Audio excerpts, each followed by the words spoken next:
Rasulullah dilahirkan di dekat Ka'bah itu, di dekat pintu 25, terus diambil oleh kakeknya. Tadi Pak RT mau saya, ya kan, Pak Gianto, ternyata setelah saya cek di WA saya, oh saya udah nggak tergabung Pak, sehingga saya nggak bisa ngirim. Ada itu gambaran Rasulullah dilahirkan, kemudian kakeknya bawa Rasulullah ke dekat ke itu Hajar Aswad, baru kiriman tadi malam itu. Saya dari kemarin nggak ngecek kalau HP saya udah dihapus. Ya, ternyata digantikan anak saya. Ya, saya mau kirim itu biar bapak sambil saya nerangkan, bapak ibu sambil melihat di HP karena nggak bisa saya bayangkan. Itu kakeknya Nabi Muhammad Shallallahu Alaihi Wasallam, namanya siapa? Kakeknya Abdul Muttalib membawa Rasulullah ke dalam kaki Ka'bah, pas bertepatan di Hajar Aswad. Itulah proses saat-saat Rasulullah, saat-saat kakeknya akan memberi nama, ya kan? Di situ dibudayakan membaca serakal. Nah, pas tadi adik-adik serakalan itu tradisi Abu Bakar waktu memberi nama anaknya, ya kan? Di situ Abu Bakar diikuti oleh para sahabat lainnya, para pemuka agama, tokoh masyarakat, kemudian disaksikan oleh beribu malaikat. Dan kemarin sudah saya sampaikan, salah satu nabi yang lahir kemudian didatengin oleh ribuan malaikat hanya Nabi Muhammad.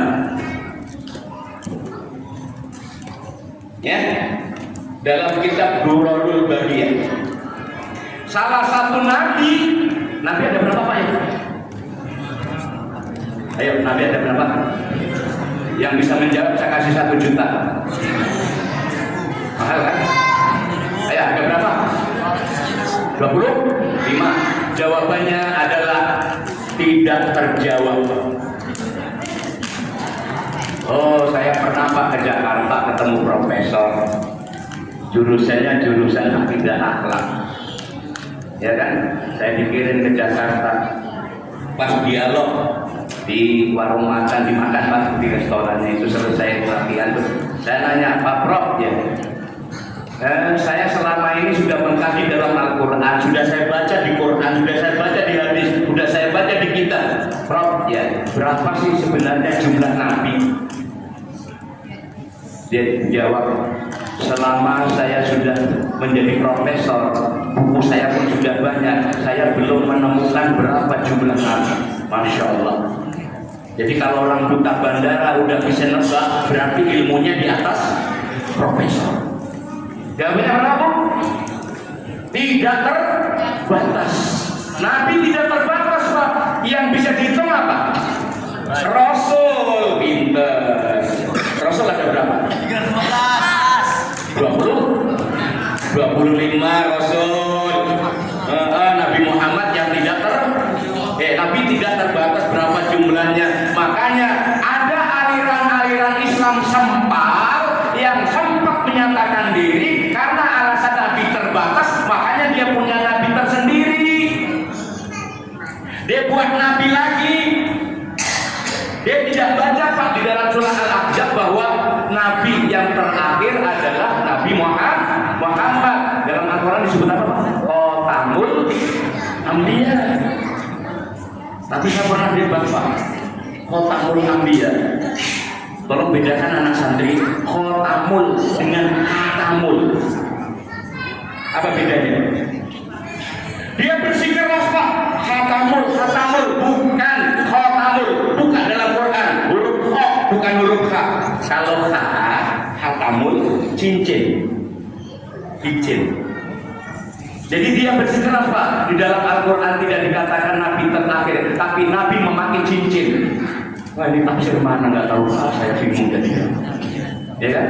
Maka Nabi Muhammad itu oleh mereka itu tidak disebut Nabi yang terakhir, maka muncullah Nabi-Nabi baru berikutnya. Contohnya Nabi baru Pak, kemarin saya pas ada di Jogja Pak, ada orang Klaten, nabinya Tukimin. Berandengan enggak? Nabinya tukimin. Jadi syahadatnya asyhadu an la ilaha illallah tukimin Rasulullah. Iya. Nah sekarang ada yang keren-kerennya, sudah keren-kerennya di Pontianak itu, ya Nabi yang terbaru itu Mirza Ghulam Ahmad. Orang itu, mohon maaf ini jangan diikuti, saya sekadar mengingatkan ke Bapak, ya kan. Ibu, ajaran Islamnya sama Islam, nabinya yang berbeda katanya. Jadi kalau orang Nabinya Muhammad SAW itu dia kalau berangkat umroh, berangkat haji ke Mekah, ke Madinah, ya kan. Tapi orang ini Pak, yang nabinya Mirza Ghulam Ahmad itu berangkat hajinya itu Pak di Pakistan, di India, Pak. Ya. Ada nggak dalam Quran India, Pakistan masuk dalam Quran? Nggak ada Pak. Walillahi 'alan nasi hajjul bait man istata'a ilaihi sabila. Ya, diwajibkan bagi manusia untuk berkunjung. Hijrahnya berkunjung ke Baitullah. Baitullah itu kita sudah yakini bersama referensinya penuh valid, yaitu Mekah Al-Mukarramah. Mohon maaf, jadi kalau ada teman-teman kita haji ke India, haji ke Pakistan, itu bukan haji, nuntut ilmu, boleh saja nanti hajinya berpesan. Baik, jamaah yang dimuliakan Allah Subhanahu wa taala. Kemudian setelah dibawa kaki Ka'bah, tepatnya sekarang namanya Hajar Aswad, beliau disaksikan oleh ribuan malaikat dan para sahabatnya. Kakeknya memberi nama, apa namanya? Muhammad kayak Ahmad. Ya, makanya terkenal di dalam kitab Al-Barnabas, terkenal di dalam kitab Jabur, nama Muhammad tidak didapatkan, yang didapatkan nama Ahmad. Makanya bersikeras sampai sekarang nggak ada nama Nabi Muhammad itu namanya Muhammad, nggak ada, yang namanya adalah Ahmad. Ya, nah disitulah disempurnakan oleh kakeknya Muhammad Ibnu Abdullah, lahir pada tanggal 12 Rabiul. Nabi Muhammad lahir tanggal 12 Rabiul Awal tahun. Ada Pak itu di video saya kirimkan itu Pak, pas tentara gajah mau menyerang Ka'bah, ada di video Pak. Nanti saya kirim Pak Rudi ya, saya kirim beliau dan kirim ya. Begitu mau diserang, burung ababil pun turun membantunya. Rupanya burung ababil adalah utusan para malaikat. Alam tara kaifa fa'ala alam yaj'al kaidahum fi tadlil wa arsala 'alaihim tayran tarmihim bihijaratin min sijil faj'alahum ka'asfin ma'kul. Sampai bergerak ya. Bapak Ibu yang dirahmati Allah Subhanahu wa taala, burung ababil adalah burung siluman. Saya bilang burung siluman karena ujung-ujung tiba-tiba datang miliaran burung di atas. Burungnya warnanya hitam, paruhnya warnanya kuning. Sambil membawa batu, batunya yang diambil dari api neraka. Untuk apa? Nyerang tentara gajah yang dipimpin oleh Raja Abraha. Nggak berbunyi Abraha. Sampai kemana Bapak itu? Bapak Ibu kan kemarin waktu haji kan sampai ke Mina kan Bu? Itu batas Mina itu Pak, adalah batas di mana Bapak Ibu jamaah haji mengambil batu. Disitulah tentara-tentara Abraha hancur lebur karena dilempar dengan batu yang diambil dari neraka. Habis bertaburan. Ternyata gajahnya Pak yang dinaiki oleh Abraha, kalau tidak salah nama gajahnya itu Taulah. Kalau bahasa Sambatnya Tulah. Taulah ya, gajah itu ya Allah lebih patuh dengan Allah daripada patuh dengan Abraham. Begitu disuruh maju dicambuk, dia malah sujud Pak di depan Ka'bah. Padahal belum sampai ke Ka'bah Bapak Ibu. Maju, apanya dicambuk Pak ya? Dicambuk. Maju kata gajah. Enggak, sujud dia. Ya, Masya Allah. Ini jadikan pelajaran Pak. Gajah saja sujud di depan Baitullah. Gajah ngerti Pak, itu rumahnya Allah, masa dihancurkan, kata gajah. Dan itu peristiwa itu terjadi saat Rasulullah dilahirkan. Tentara gajah, maka dinamakan tahun gajah. Kalau Masehinya itu 17 Mei 571.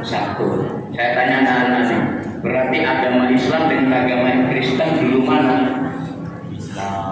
Dulu Kristen dong, karena Nabi Isa lahir terlebih dahulu, ya kan? Bayangkan 571 Masehi, artinya setelah Isa lahir baru Nabi Muhammad lahir.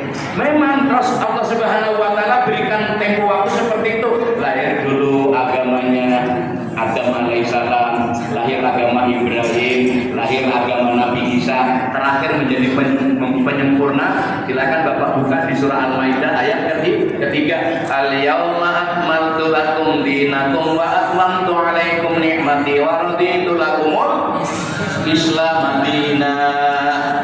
Terakhir menjadi penyempurna adalah agama Islam. Bagi mereka yang mau sadar, la ikraha fiddin, tidak ada paksaan dalam menganut agama Islam. Jadi nggak usah dipaksa-paksa Pak.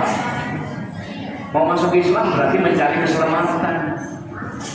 Saya kan baru seminggu yang lalu Pak memualafkan seseorang karena kesadaran mereka sendiri. Oh Ustaz, bisa nggak saya masuk Islam? Kenapa tidak? Karena di dunia ini diisi dengan banyak mualaf. Saya, mohon maaf Pak Haji, ini juga mualaf, kita nggak tahu dulu agamanya apa. Ya, Bapak Ibu yang dimuliakan Allah Subhanahu wa Ta'ala. Itu rentetan ketika Rasulullah dilahirkan, masanya adalah masa jahiliyah, maka namanya masa jahiliyah udah saya terangkan dari atas. Andai kata Nabi Muhammad tidak dilahirkan, apa yang akan terjadi? Karena nabi-nabi terdahulu Pak, mohon maaf, rata-rata doanya langsung dikabulkan Allah dan mereka langsung bumi untuk dihancurkan. Pilot tadi saya terangkan Pak ya, hancur. Nabi Ibrahim terbakar, Nabi Adam alaihissalam tumbang. Cuma Bapak Ibu, ini ada protesnya Nabi Adam alaihissalam dalam sebuah hadits qudsi. Ya Allah, kenapa? Saya iri dengan umat Muhammad. Kok bisa? Satu-satunya umat, satu-satunya nabi yang seumur hidup belum pernah membuat cacat, yaitu Nabi Muhammad. Coba Bapak Ibu sekalian selama ini menjadi umat Muhammad, apa kira-kira yang udah banyak kita tahu? Udah silakan cek di mana cacatnya Nabi Muhammad. Apalagi adik-adik ini yang suka berjanji, baca semuanya dari awal sampai akhir sampai habis. Coba lihat di mana cacatnya. Makanya menjadi nyanyian, jadi sholawatan. Dikaranglah ya menjadi sebuah kitab, namanya kitab Al-Berjanji. Senang itu Pak saya baca itu Pak. Karena apa? Pujian sahabat, pujian Nabi, pujian para tabiin dan pengikutnya sampai ke bawah. Makanya yang ngarang buku itu nggak tanggung-tanggung Bapak Ibu sekalian. Ya. Terus saya iri dengan umat Muhammad. Kenapa? Umat Muhammad berkali-kali berbuat dosa masih diampuni oleh Allah, masih bisa masuk surganya Allah, masih bisa ketemu dengan istrinya. Tapi coba saya cek satu-satu. Saya ambil sampel 3 nabi saja Pak. Pertama, Nabi Isa alaihissalam. Kenapa Pak? Di akhirat tidak dapat syafaat. Nabi Isa syafaatnya dicabut. karena Nabi Isa waktu itu melarikan diri ya saat disalib. Yang disalib siapa? Menurut pandangan Islam Yudas Iskariot, yaitu muridnya Nabi Isa. Itu oleh Allah dianggap salah, syafaatnya dicabut. Isa, ya, mencabut syafaatmu, kamu tidak sanggup menghadapi umatmu. Masya Allah. Satu. Yang kedua, Ibrahim. Ingat gak sejarah Nabi Ibrahim? Nabi Ibrahim adalah nabi pilihan Allah, nabi kekasih Allah, tapi sempat berbuat salah. Apa salahnya? Waktu itu Nabi Ibrahim diberi kekayaan yang luar biasa. Tiba saatnya Nabi Ibrahim mengumpulkan ratusan ribuan orang. Beliau potongkan 300 ekor domba. Dia sendiri Pak motong 300 ekor domba, 100 ekor onta. Ada nggak di Pontianak orangnya kayak begini? Mudah-mudahan nanti ada. Amin ya robbal. Kalau usah dipotong dombanya, bawa ke sini betulkan masjidnya supaya bagus. Amin ya robbal alamin. 300 domba gemuk-gemuk nih. 100 ekor onta. Bayangkan kalau satu onta yang gemuk dijual sekarang Pak, paling murah itu 25 juta satu ekor. Ini 100, coba kalikan. Ya udahlah, pakai kalkulator aja. Masya Allah. Itu Nabi Ibrahim, itu pun salah oleh Allah. Kenapa? Orang Badui datang. Pak Tauhid. Kenapa? Belum ada orang seperti kamu.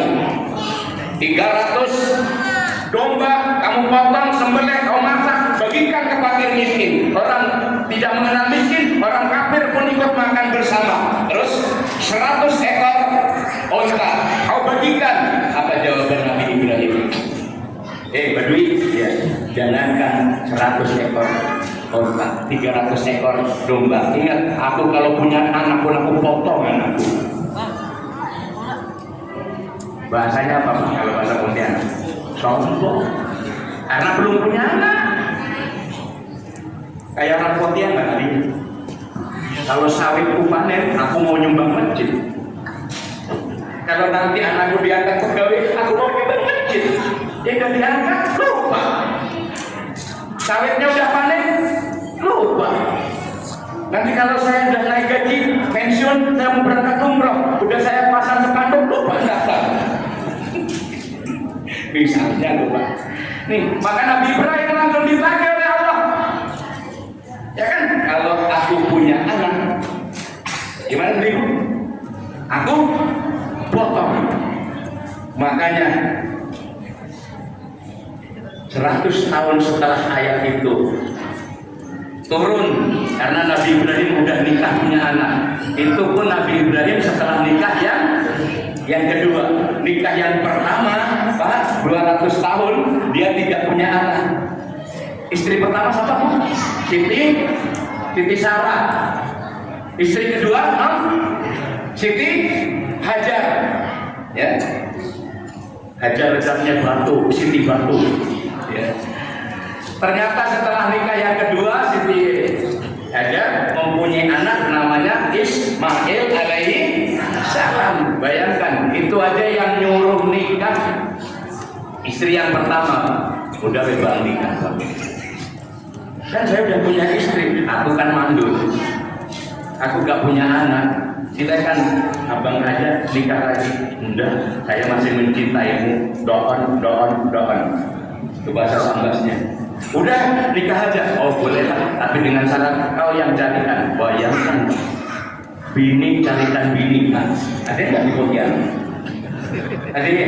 Oh enggak ada, kalau ada buatlah sekali-kali.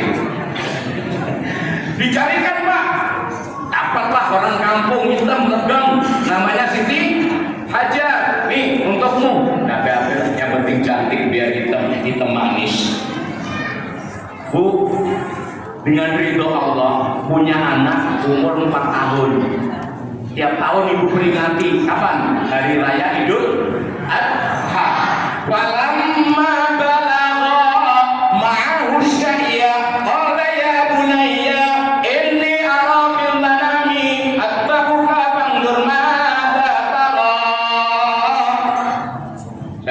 Quran nyari Pak biar pahalanya makin kuat. Ya, Bapak Ibu bacakan itu pun tidak tahu artinya. Tapi yang penting Qurannya, insya Allah dapat syafaat Quran. Amin ya Bapak. 4 tahun turun ayat. Ya, ingat nggak kau? 100 tahun yang lalu kau pernah ngomong kalau punya anak pun akan kau potong. Inilah ayat turun. Ternyata Pak 3 kali berturut-turut mimpi dalam tidur. Ya kan? Yang bener aja nih. Masa aku punya anak suruh motong, suruh menyembelih. Bohong kali ini. Besok mimpi lagi yang sama. Besoknya mimpi lagi yang sama. Maka dibawalah Ismail yang umur 4 tahun, dikasih baju yang bagus-bagus, dimandikan, kasih wangi-wangian, dibawa ke puncak samping Mina. Bapak Ibu pernah melihat nggak tubuhnya? Tubuhnya warnanya putih kecil, sebelah kiri itu. Ya, di sana Nabi Ismail dibawa.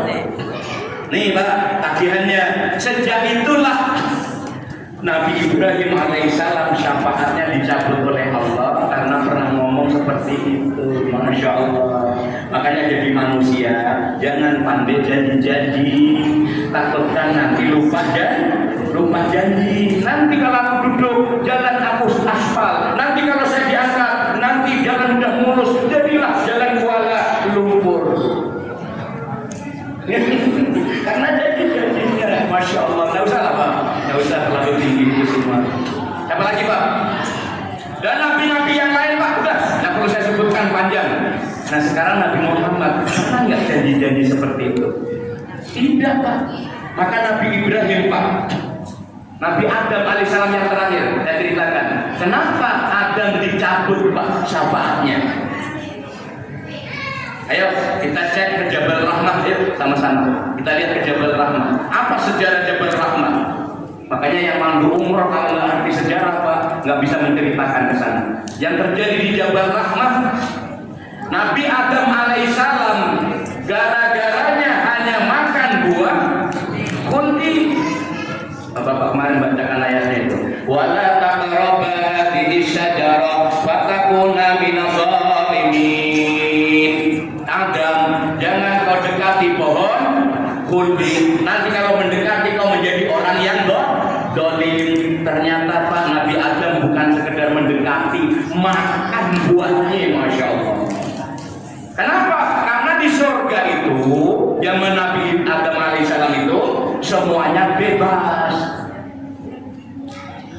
Setan ada di surga, Adam ada di surga. Zaman dulu, zaman Nabi Adam alaihi salam.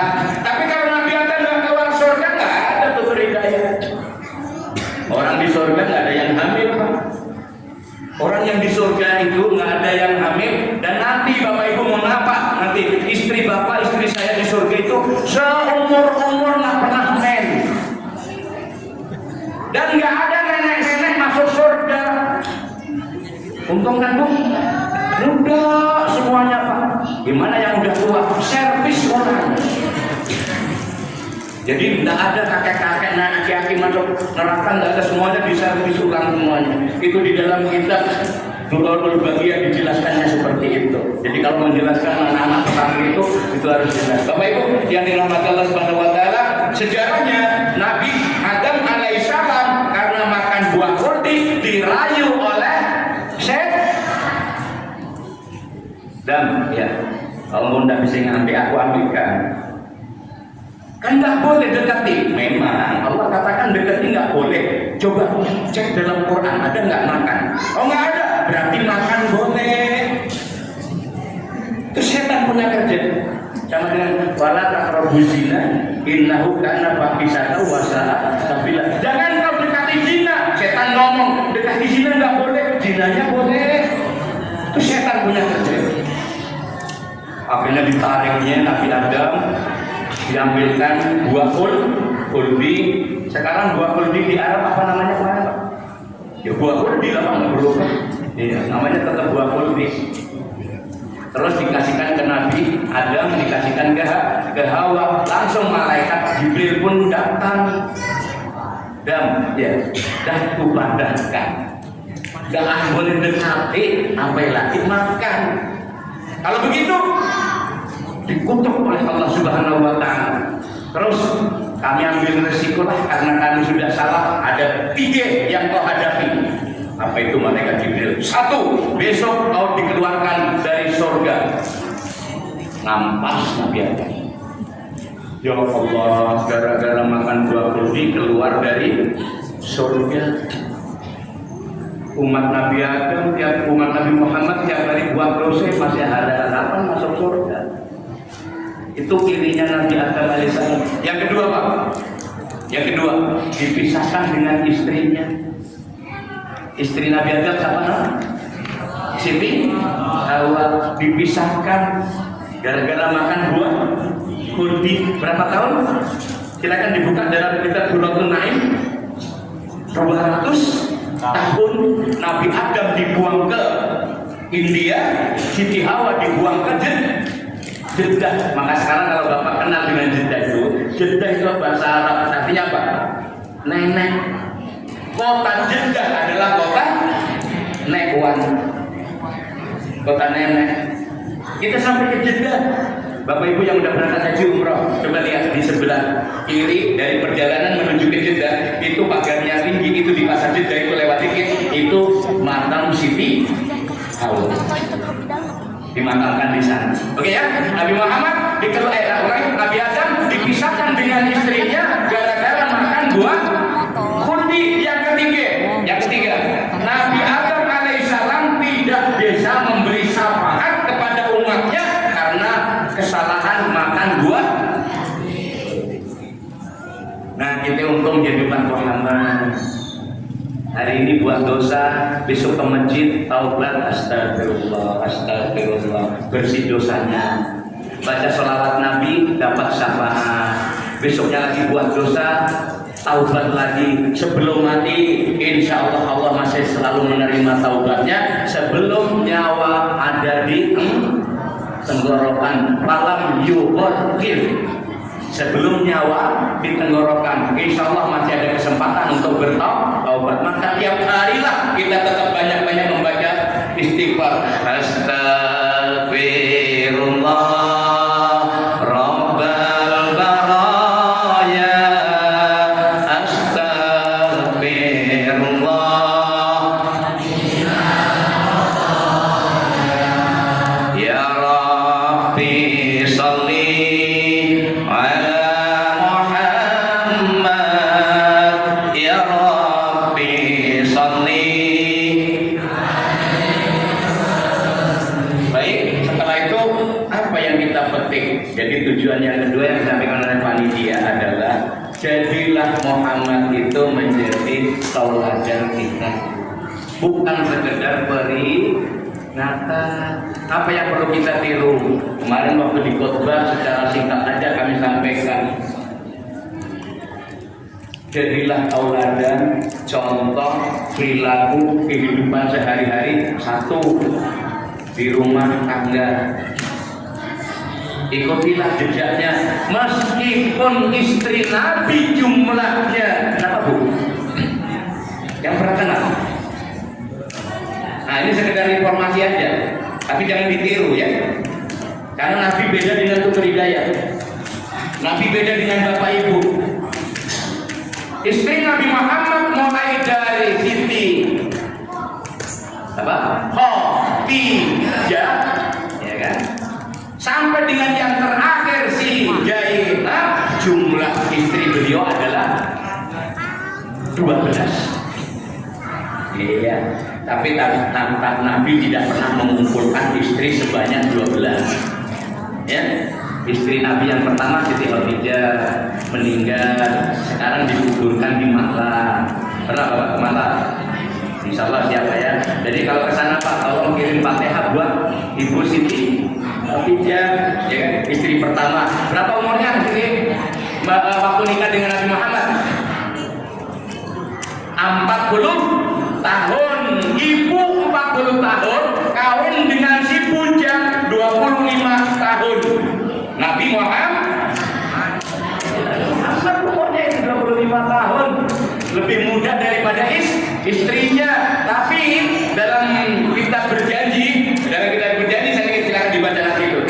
Meskipun Siti Khadijah umurnya 40 40 tahun tapi wajahnya berumur 15 tahun. Gimana rahasianya? Silakan dibuka dalam kitab Al-Berjanji. Supaya wajah selalu mancar adalah wudhu, bukan make up. Make up menipu. Wajahnya kalau tidak berpakai make up, benjolannya banyak. Begitu pakai make up 5 cm, tertutup benjolan. Ya. Apa rahasianya? Wudhu.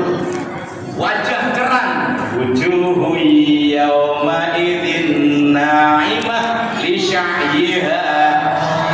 Subhanallah. Wudu. Ya. Apalagi kalau sering-sering ke Mekah, wudunya pakai air Zam-Zam, masya Allah, udah dosanya berguguran, wajahnya cerah mancar dan sebagainya. Tapi wajah saya nggak pernah mancar-mancar ya. Padahal saya setiap ke Mekah saya mandi air Zam-Zam, saya wudu pakai air Zam-Zam. Tapi saya nggak kecewa Bang Tommy. Hari ini wajah saya nggak mancar nggak apa-apa. Nanti di akhirat dibangkitkan dari kubur menjadi rebutan orang. Pak Ustaz, tunggu. Kemana? Surga, tolong kawal kami. Mana nabiku? Saya jelaskan. Yang bisa ikut saya hanya 4 orang. Saya ikut Imam Al-Ghazali. Saya ikut Al-Ghazali bukan ide saya sendiri. Yang bisa ikut saya hanya 4 orang. Siapa itu? Yang pertama, silakan Bapak baca Pak ulama. Muhammadur Rasulullah. Asyiddahu 'alal kuffar ruhama'u bain. Ya. Yang pertama, Rasulullah sallallahu alaihi wasallam punya umat yang bisa dibawa ke surga yang terdapat sujud di dalam keningnya. Artinya apa? Sholat, kalau nggak sholat masa bisa dibawa, Pak? Masya Allah. Jangan jadi kebanggaan. Sholat yang pertama. Tapi ingat ya Bapak Ibu, mohon maaf benar-benar. Jangan dijadikan modal utama. Anda sujud itu warna keningnya yang hitam, bukan sebagian dari itu. Nanti tiap hari digosok-gosok kepalanya biar hitam. Enggak harus hitam ya. Bahkan saya baca dalam kitab Bulughul Maram, Rasulullah paling benci orang yang jidatnya hitam. Bulughul Maram silakan dibuka. Kenapa? Belum tentu dia sholatnya bisa merubah akhlak hanya gara-gara mengejar kening hitam. Boleh sih hitam, tapi jangan dijadikan, karena di dalam Al-Quran itu akhirnya adalah min asari sujud, terdapat tanda sujudnya. Artinya apa? Wudhunya dengan sholatnya. Mari Bapak Ibu sekalian, kalau mau ikut Rasulullah, ketemu nanti bila bersama Pak Ustaz, insya Allah akhlaknya bagus, yakin, yakin. Makanya Bapak Ibu sekalian, kalau sholat yang benar itu bukan sholat yang nungging-nungging, hanya sekedar ruku, sujud, tapi maknakan di dalam sujud, maknakan di dalam ruku. Bapak Ibu, sekedar mengingatkan supaya Bapak Ibu sholatnya agak betul maksud saya. Selama ini sudah betul, siapa betul? Ada 4 ilmunya Pak. Mohon maaf saya bukan ngajari, sekedar mengingatkan. 1, sholat yang wajib dibaca dan tidak boleh ditinggalkan, tidak boleh diganti pakai bahasa manapun, hanya 4. 1, takbiratul ihram. Allahu Akbar. Mohon maaf kalau sang imam takbirnya masih agak belok, nggak usah jadi imam dulu, kasihan makmum. Allahu Akbar. Tunda dulu jadi imam, belajar dulu takbir. Karena takbir rukun dan wajib dibaca pakai bahasa Arab. Allahu Akbar. Sering saya dengar Allahu Akbar. Memangnya pelan-pelan. Ya kan? Bagus. Karena selama ini saya sholat di sini alhamdulillah imamnya udah standar. Karena saya sering nguji imam di sana. Gak tahu kalau di kota pernah diuji. Dan saya sendiri Pak, mohon maaf bukan satu contoh enggak. Kebetulan di bagian ilmu tajwidnya, imam saya pasokannya, taksimnya, insyaallah kami Pak. Yang pertama ya, tidak boleh diganti pakai bahasa apapun. Ngapunten, kalau orang Jawa yang bagus biasanya penghormatan pakai bahasa Jawa halus juga tidak boleh. Kan di Jawa ada orang yang sholat pakai bahasa Jawa.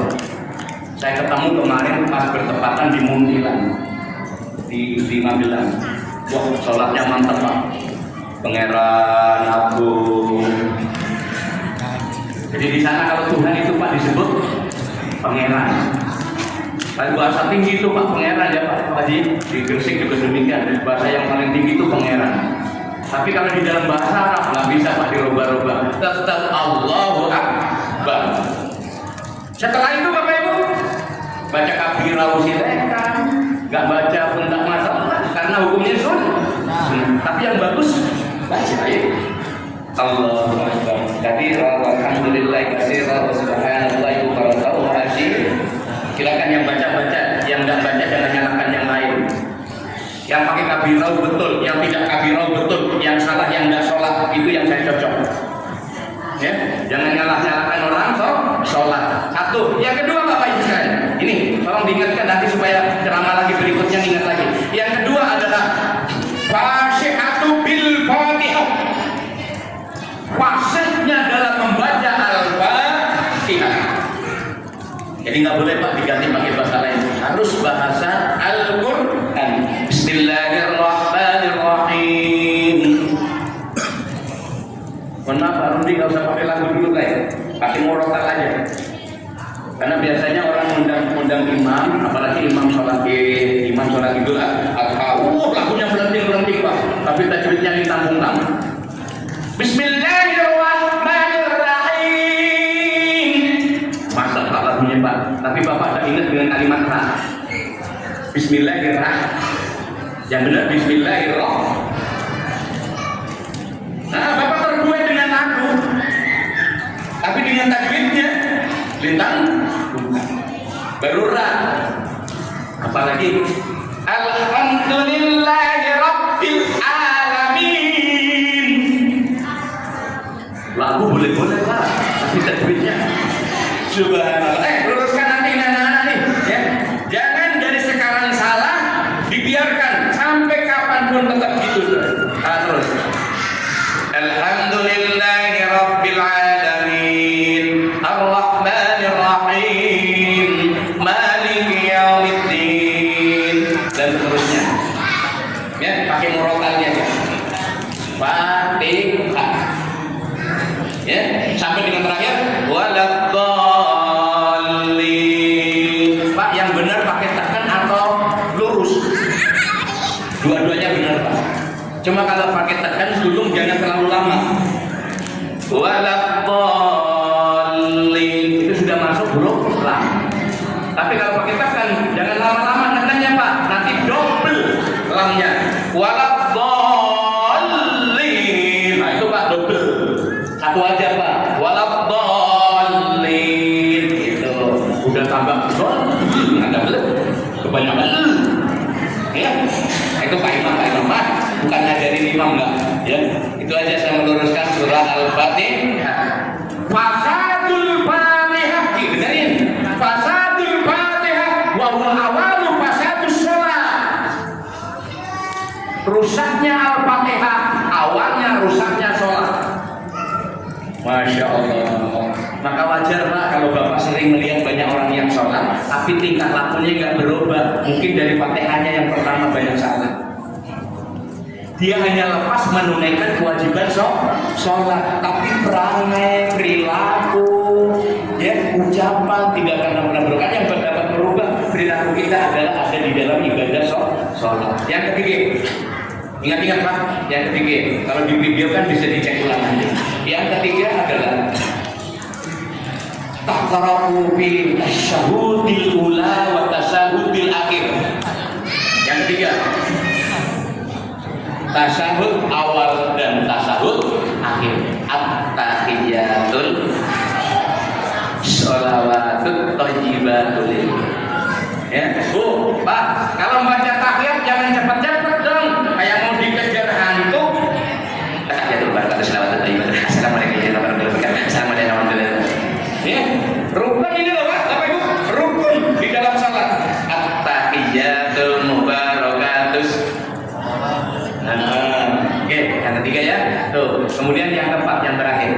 yang tidak boleh ditinggalkan ya. Wajib dibaca, jangan ditinggalkan. Kalau ditinggalkan maka rusak sholatnya, maka sholat itu sia-sia. Ya, yang terakhir apa kira-kira? Salam. Assalamualaikum warahmatullahi. Assalamualaikum warahmatullahi. Di sini biasanya sampai wabarakatuh nggak? Boleh. Ya. Assalamualaikum warahmatullahi wabarakatuh. Wabarakatuhnya dalam hati aja, tidak usah dipanggil. Assalamualaikum warahmatullahi wabarakatuh. Ya. Dan tidak boleh dijawab. Ketika imam salam jangan dijawab.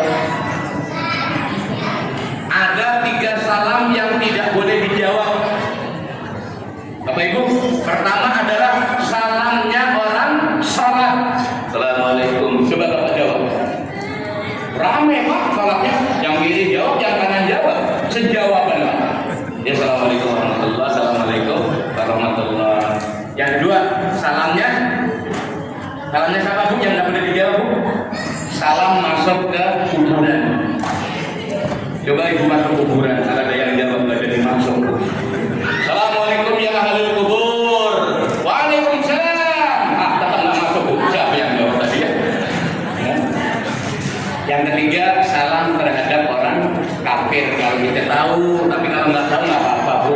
Mohon maaf karena saya ditemankan kiri kanan saya itu Cina. Kalau ke rumah itu pakai salam, mantap salamnya. Assalamualaikum ya Ustaz. Waalaikumsalam. Ya, oh iya ya Cina rupanya. Cina rupanya Pak. Akhirnya saya balas. Waalaikum masuk. Jadi kalau dengan orang kafir jawabannya Waalaikum masuk, jangan Waalaikumsalam. Waalaikum masuk. Jadi ada salam baru Pak Ibu lihat. Bapak Ibu yang dirahmati Allah Subhanahu wa taala, inilah yang akhlak perlu kita tiru. Insyaallah Pak, dalam rumah tangga kalau kita ikut Rasulullah, hidupnya akan tenang. Dalam ibadah tadi sudah dituntun sesuai dengan sunnah Rasulullah Sallallahu Alaihi Wasallam. Terakhir dalam berpolitik, berbangsa dan bernegara, silakan Pak ikuti Rasulullah menjadi presiden itu 23 tahun. Rasulullah jadi presiden itu 23 tahun. Ternyata negaranya aman. Karena Rasulullah satu-satunya nabi, kemudian presiden yang paling miskin sedunia. Beliau jadi pejabat, tidak pernah niat mengumpulkan harta. Mungkin Bapak ingat waktu Rasulullah mau mati, apa yang diperlihatkan harta Rasulullah kepada beliau? Ini Pak, seumur-umur jadi presiden cuma dapat ini Pak. Dia tidak memamerkan, ya Istana Bogor itu harta saya, itu di dekat kantor Bupati Solo itu rumah saya. Rasulullah tidak. Dia tidak memperlihatkan hartanya untuk berjuang agama Islam. Bahkan sahabatnya yang bantu Rasulullah, Abu Bakar, Utsman yang kaya raya, apalagi Bu istrinya Pak Siti Khadijah, konglomerat, mereka rela dengan Rasulullah yang miskin, Masya Allah. Ya, ini perilaku dalam berbangsa dan bernegara, insya Allah Pak. Jadi kalau di Indonesia kita bisa niru seperti itu, insya Allah mudah-mudahan nantinya menjadilah daerah kita yang baldatun, thayyibatun, warabun, tawur, aman, damai, sejahtera, dimari, parok, jinawi, toko, titi, tenten, karto, raharjo. Ayo, apa artinya Bu? Lengkap semuanya itu.